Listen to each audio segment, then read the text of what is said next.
There's a quote, I think, in the case report where he says that he'd rather eat ground beef for the rest of his life than go back into the mental health system. It's incredible to see, but there's another published case report of an individual transforming his life and putting his mental illness into remission with ketogenic therapy. But what makes this one kind of stand out is this individual was in and out of homelessness. He had a tremendous socioeconomic challenge. And we often think that a ketogenic diet is really expensive and hard to do. Well, here's an individual who was living in a hotel with a hot plate or a microwave, or, living in a shelter, and was still able to achieve sustained ketosis and put schizophrenia and psychosis into remission despite those circumstances. Such a dramatic example. So I'm joined by Moira Newis, who's a registered nutritional therapist and health coach who had the opportunity to meet this individual and work with him and took the step to publish his case report. Now, it's correct to say, oh, this is one case report, this is not a study, but that's not the point. The point is this was an individual who was deeply embedded in psychiatric care in the UK and was taking his medications and was seeing his doctor and was in and out of the hospital and wasn't getting better. And it wasn't until he was in sustained ketosis that he was really able to achieve treatment success and eventual remission of his psychosis. So a dramatic case report that I think tells us a lot about what is possible with ketogenic therapy. So I hope you enjoyed this interview with Moira Newis. Hi, Moira. Thanks so much for joining me at Metabolic Mind. Yeah, it's a pleasure to be here. Thank you for inviting me. Yeah, of course. As soon as I read the case report that you published, I just wanted to reach out right away and really understand more about this case, which is so dramatic, about a person who is homeless and in and out of the hospital and very challenging socioeconomic circumstances, but somehow was able to really thrive on a carnivore-based ketogenic diet and go and put his schizophrenia into remission. Like, all these grand things happened with challenges. And so I'm so excited to talk to you about it. But, before we get into the details, tell us a little bit more about you. How did you get into this field of ketogenic therapy and ketogenic diets to help people change their lives? So my own story is that I was a senior manager in the NHS, the UK Health Service, for 20 years. I burnt out, but ended up with 4 different mental health conditions myself. Tried to get better, quit my job as part of that process, and along the way discovered nutrition, and then decided to retrain in nutrition. I wasn't 100% better at the time. I was getting towards the 70-80%, and I discovered ketogenic diets in the first year of my 3-year nutrition diploma, and got fascinated by ketones and mitochondria and the whole metabolic health aspect of things, and basically did a ketogenic diet myself for 3 months as a trial, and I've never come off it really. I've pretty much been constantly on it for 6 years and never had a remission of any of my symptoms really, for not any kind of significant relapse at all. Yeah, so it's a story we hear, and I never know whether to say fortunately or unfortunately that you discovered this on your own, and it wasn't recommended by a doctor. It wasn't recommended by a dietitian or a therapist or a coach, or you had to find it on your own. And that's what we're really trying to break down, that barrier, because so many people have found their way to health through ketogenic therapy on their own. And we want it to be so much more widespread.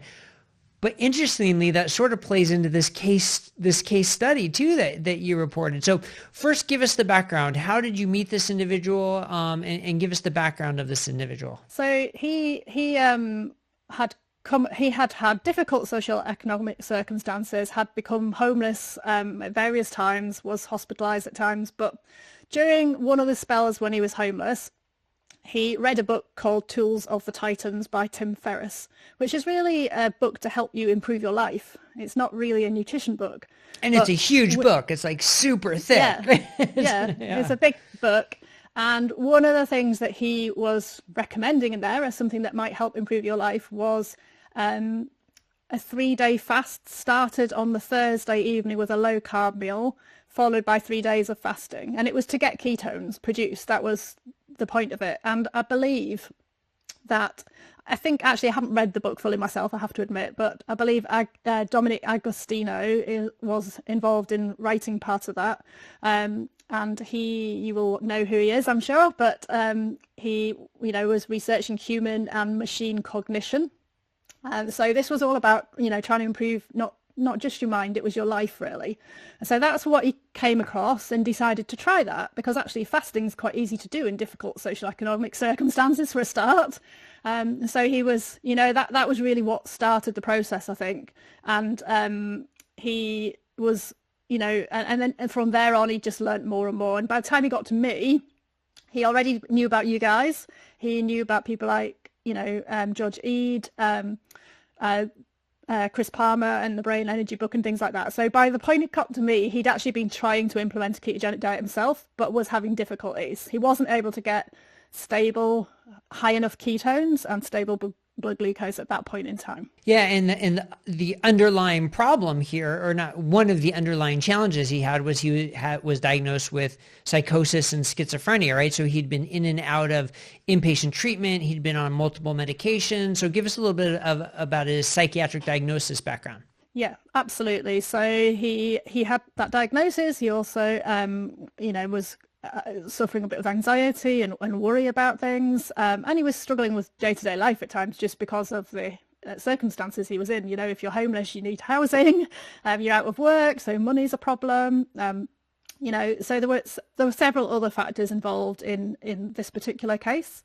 And he'd been in and out of acute hospital care for his mental illness on several occasions over the previous 3 years, and he'd been under the care of a psychiatric team for all that period of time, and still was when he came to me. So he had been recently deemed more stable, had been in a rehabilitation inpatient setting still, but that was where he actually began to restart his diet at that point in time. He hadn't been able to do it. He tried things like longer fasting to try and keep his ketones up whilst in hospital. That's how serious he was about trying to do it. But of course, you can't sustain that. It's impossible to carry on fasting. And every time he went back to eating standard NHS food, it was problematic for him. So he was in this kind of boom and bust cycle all the time. But at the point where he got into the rehab, he was able to cook for himself. So that was the start of him trying to get his ketogenic diet established on a more regular basis at that point. And then he was discharged. Yeah, so back to the point where he was trying to do his longer fast to get his ketones up. Like, did he tell you like it was clear cut when my ketones were up, I felt better, I felt clear? Like, what did he notice, or was it maybe less dramatic in the beginning? I think it was there was a definite, I don't think he necessarily was measuring right at the beginning, so he didn't really know what his ketone levels were. So we're not entirely sure how well into ketosis he was, to be honest. But he was reporting that at those points in time, he would notice a massive difference when he went back onto the carbohydrates. That's probably the most significant difference.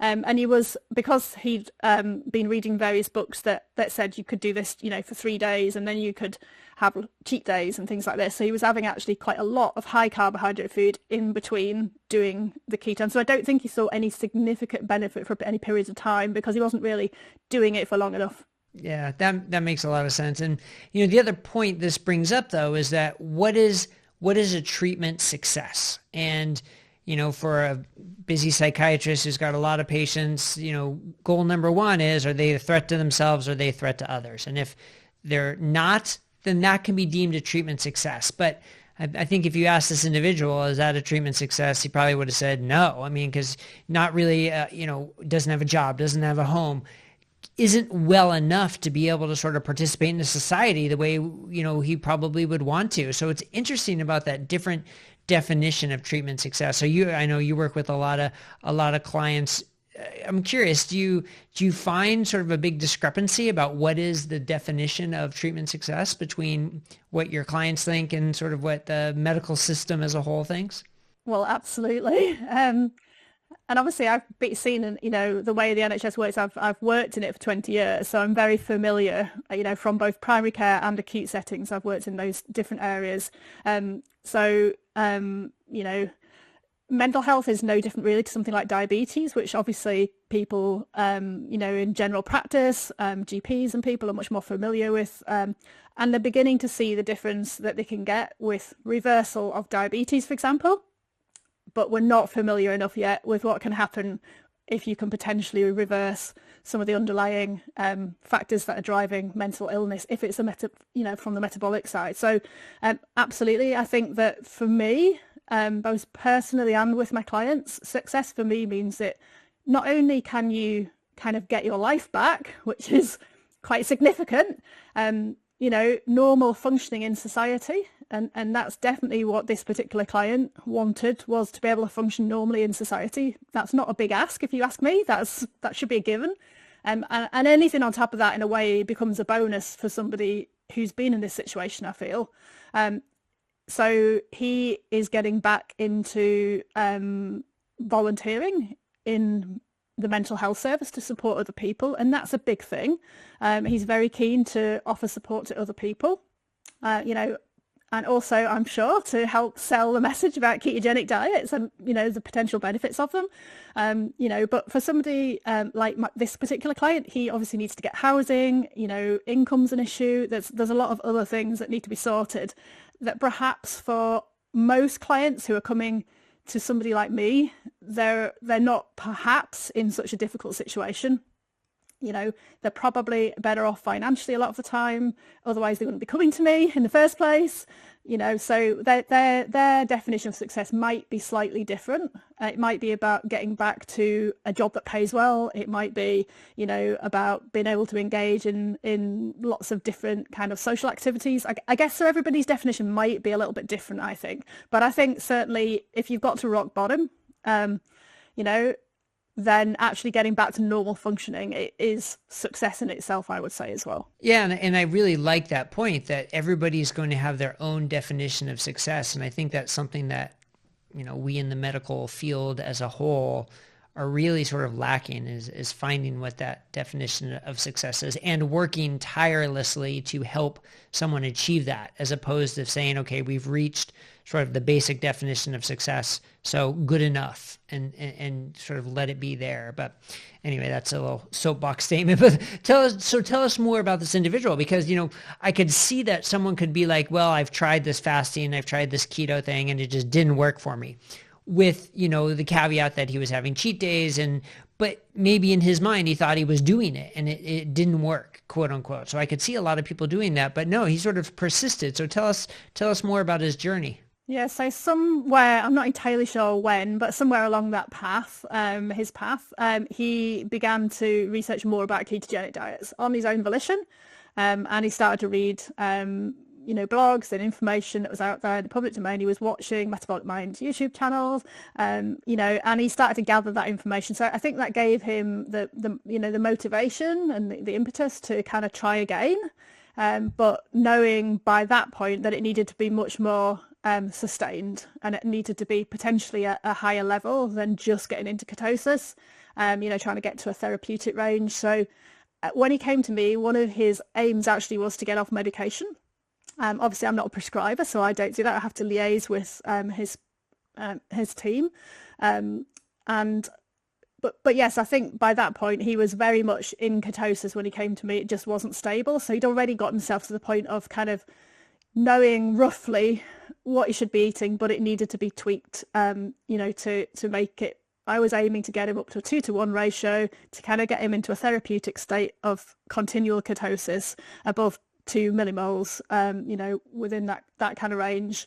And actually, because he was knowledgeable already, it was actually very easy to do. So very, very quickly, he got into that range and pretty much stuck to it most of the time. We had one or two little ups and downs at the beginnings.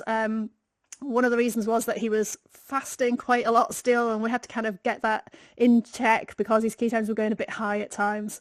But pretty much with a pretty basic diet, he didn't eat a lot of different ranges of food. It was pretty simple to prepare. Yeah, so tell us about the foods, because, we see these videos of, your grass-fed ribeyes and your, maybe your organic low carb veggies and your pasture-raised eggs, right? And sure, that's a wonderful way to eat, but when you don't have a job and you don't even have a home, there's no way you're going to eat like that. So what were some of the food choices that he was able to use to maintain ketosis? So when he first came out of hospital, he was staying at a family member's house, and so he had a bit more variety of food available to him. So he was eating things like ribeye, avocado, so kind of more things that we, used to talk about. But when he became homeless again, he had very restricted finances. So he basically reverted to eating what I would call 25% fat ground beef mince. I think in the US it's the other way around. So you say 75% lean or something. I'm not sure, but high fat mince, which with added beef tallow. So, in the UK, if you buy 500 grams of 25% fat mince, that costs you around £3 a day, which is, I think, about $5.5 US, plus, maybe a pound's worth of beef tallow. So you're looking at a day's worth of food costing around £4 or $5.5 US. So, that's £28 a week or around $38 US a week. So it's affordable, and it worked, and he was able to do that with only very basic utensils. So a microwave, and a spoon would do the job effectively. Whilst staying at one point, he was in a hotel room, which was what he was provided with as a homeless person. It was one single room with a microwave in it. So, it's amazing really that he, and he stuck to that, and, there's a quote, I think, in the case report where he says, that he'd rather eat ground beef for the rest of his life than go back into the mental health system. Yeah, and I think about that quote that someone who is well has 1,000 wishes and 1,000 dreams, and someone who is not well has one wish and one dream, and to be well again. So someone could look at that and be like, oh, I can't eat mince for the rest of my life as the only food. How boring is that? As opposed to his perspective, I don't want to be in the hospital again. I don't want to experience psychosis again. I can eat mince for the rest of my life. A really different perspective, and I think a pretty powerful one as well. But you mentioned the fasting, which I think is really interesting. So in the beginning, he was using long fasts to sort of help get into ketosis. But now that he was in ketosis nutritionally, you're saying some of his longer fasts may have been hurting him or counteracting some of the benefits. So tell us about that. Yeah, so he was getting ketones, up to 7-8 millimoles, even higher at times, which I felt were too high really, and that we were risking problems there. So, and I think that was to do with a combination of things, but including the longer fasts. And that was fairly easily addressed, to be honest. And the strategy we came to was eating 2 meals a day, which also keeps things very simple. When you're in that kind of situation, 3 meals gets more complicated again, so keep things very simple. So we're still having, periods of time where he wasn't eating, and, extended overnight fast as part of that. So the intermittent fasting is a good strategy, actually, to fit in with a ketogenic diet in these kind of circumstances. It adds a bit of extra flexibility to the situation, I would say. And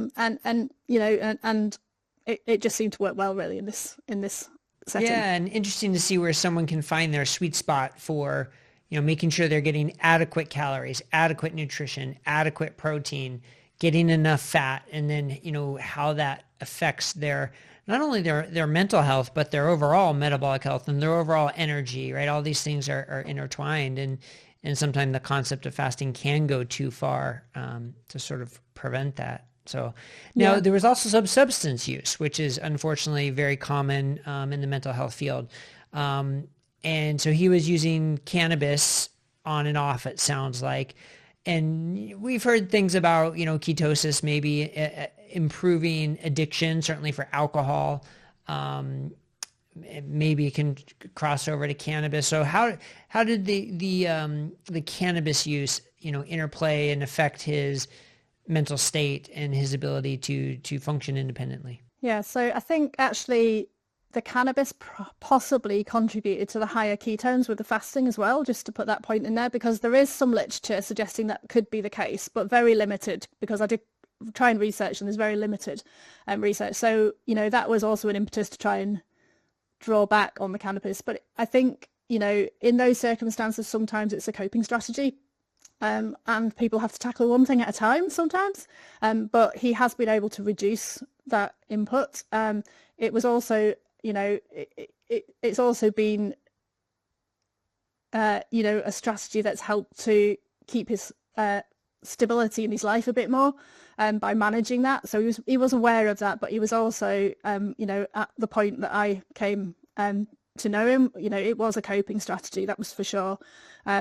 So I can't really say a lot more about that, unfortunately, Brett. There's not much more I know about that side of it, to be honest. No, but it's a really good point, right? So ketosis can help a lot of things, can impact a lot of things. But like you're saying, the coping strategy, so he would need a substitute, right? It would be hard to just stop cannabis if you really feel that helps you cope and helps you in so many ways. You need a replacement, right? So a lot of people say, well, eating a ketogenic diet isn't going to fix everything. And that could be absolutely right? You still may need therapy. You still may need other behavioral changes. There are still a lot of things that may need to fall into place, but certainly for him, he had no chance of addressing any of those when he's in and out of the hospital and in and out of psychosis. So you kind of absolutely have to stabilize that part first before he can then address the other parts of his lives. I know Nicole Arant always says, like, she's noticed people can do so much better and deeper, more productive work in therapy when they're in ketosis as opposed to, before. So I'm curious how you work with your clients on that. If you have to help them with behavioral changes and how you see the ease of that happen when they're in or out of ketosis, and how they're doing mentally. Yeah. So I think often I would totally agree with Nicole. It's a lot easier quite often to get other behavioral changes in place, other lifestyle changes in place. When people are in ketosis. Sometimes also, if you just take something like exercise as an example, often some weight loss helps as well. People get more mobile and that kind of thing. So there are other benefits that kind of come into play at the same time. But I would say that I always start with a ketogenic diet. So I probably don't often do it the other way around. So I'm speaking from a slightly, biased perspective on this. But I would always start with nutrition and the ketogenic diet before I try and get other things into play, because usually you can get people into ketosis quite quickly. And then other things have become easier to do, because if people have more energy, if the brain fog's clearing, if they've got less pain, if their mood is more stable, all these things are better. It's much easier to make other lifestyle changes, whether it's going to the gym or exercising, or whether it's, tackling difficult relationships, or, just trying to get outside more. All these other things that I would be encouraging people to do, it just get easier. I would totally agree with that. Yeah. Well, now I'm curious about some of the response that you've had to publishing this case report. I saw it was included in something in Washington State and in like a journal that they did, or, and some people could say, it's just one case report, it doesn't tell us much. And other could say, wow, this is so dramatic with this person's circumstances, how this helped. Do you have a feel for sort of what the response has been? It's been generally positive. The review process was a little bit interesting when I did the publication, because I did, there were some questions that came up during that about, is this a healthy diet, and concerns about fat intake and this kind of thing, But overall, I've actually had a positive response. Very interesting within my own profession, there's been a hugely positive response. So I'm one of the first nutritional therapists to publish a case that is using a carnivore diet as well, and a ketogenic diet. So yeah, absolutely. There's a lot of interest there. I've just actually recently presented at my profession's annual conference on using ketogenic diets for brain health. There was a really interesting uptake and discussion around all of that, really. So I think there's growing interest in professional ranks as well, as from, people who want to do it themselves, which is great to see, really. So I've had positive response. Once or twice on social media, I might have had the odd comment that's been questioning a bit more about things. I had one just the other day from somebody saying, well, is this something that you should be recommending from a nutrient perspective? And my answer is, well, there's no evidence to suggest a ketogenic diet can't be well managed from a nutrient perspective. Maybe the carnivore side is a little bit more controversial, but, there are certain foods that you want to add in, ideally in that scenario, to just broaden out the, eating as much of the animal as possible. So this particular case report when he was just eating ground beef with tallow, I would say that could be more ideal. There might be other things that you could consider adding in, but actually we also know anecdotally from other people that many people actually do quite well just eating meat and fat, and who have done it for many, many years. So I suspect part of the difficulty is we don't really have very much research on this. And when we do set nutrient targets for the population to consume, they are based on certain populations, and they're not we don't do testing on people who eat a carnivore ketogenic diet and then set a nutrient intake reference rate for them, do we? So I think that's part of the problem. And if you just take something like vitamin C, for example, fresh meat's been used to prevent scurvy in the past, but you wouldn't think of that as the obvious choice, would you, for providing vitamin C? So there are lots of these kind of debates that haven't really been fully answered, I would suggest, in the nutrition world. Yeah, you need a tall glass of orange juice, right, for your vitamin C. That's the only way to get it seems like. But it brings up the double standard, right? If this had been a vegan diet, which is clearly nutrient deficient, right? It's like by definition is nutrient deficient and needs to be supplemented. People would just say, oh, that's okay. You can supplement it and be fine. But with the carnivore diet, that's not the response. It's not, oh, well, you can take supplements and still be okay. But there's this fear against it. But I don't know. I'm not seeing case reports of this type of remission of psychiatric disorders with a vegan diet, with a Mediterranean diet, right? I'm not seeing that. I'm seeing it with a ketogenic diet, with a carnivore diet. So I really think we need to embrace that rather than push against it. Yeah. And you know what? One thing I always try and explain to my clients is I like to take them back to kind of like ancestral health perspective. What did we do as hunters and gatherers? What were we eating? It was probably mainly fatty meat, with a few tubers, if you could find them in the summer when they had leaves. Those things die off in the winter, in the UK, maybe a few berries in the summer. Plenty of fish and seafood, probably, eggs, but you only get eggs actually when the birds are nesting. They don't appear all year round like we do now with hen's eggs. So actually, when you start to take people back to like an ancestral diet perspective, most people kind of get that and realize it was more nutrient dense. It was probably, we were probably in ketosis at least, several months of the year. And that's what I believe as well. And there's a lot of anthropologists supporting that view as well. There are mixed views, but, we definitely weren't eating a vegan diet. I don't think there's any tribe in the world that eats a purely vegan diet. And then you've got all the stuff about when we started, moving into agriculture, brain sizes shrank and there were nutrient deficiencies for the first time, really. So, yeah, we could go on forever about that, I think. Yeah, I mean, the whole anthropological topic opens up a whole can of worms about that, but super interesting to dive into. But I mean, the fact remains, though, that when you're seeing somebody change their lives and transform their life in a way that they have otherwise not been able to, and not for lack of trying, right? This wasn't an individual who was disenfranchised and out of the institution and not getting care. No, quite the opposite. He was deep into the institution, getting care, and still wasn't able to transform his life, but he did it with a meat-based ketogenic diet. I mean, we should all be embracing that, even if we think it's such an unhealthy diet, even that's our bias, we should still be able to sit back and say, wow, this guy transformed his life. Maybe I should think more about this and learn more about this. And that's what I hope this case report really kind of helps people do, to say, maybe I should relook at this when I see how this person has completely transformed his life.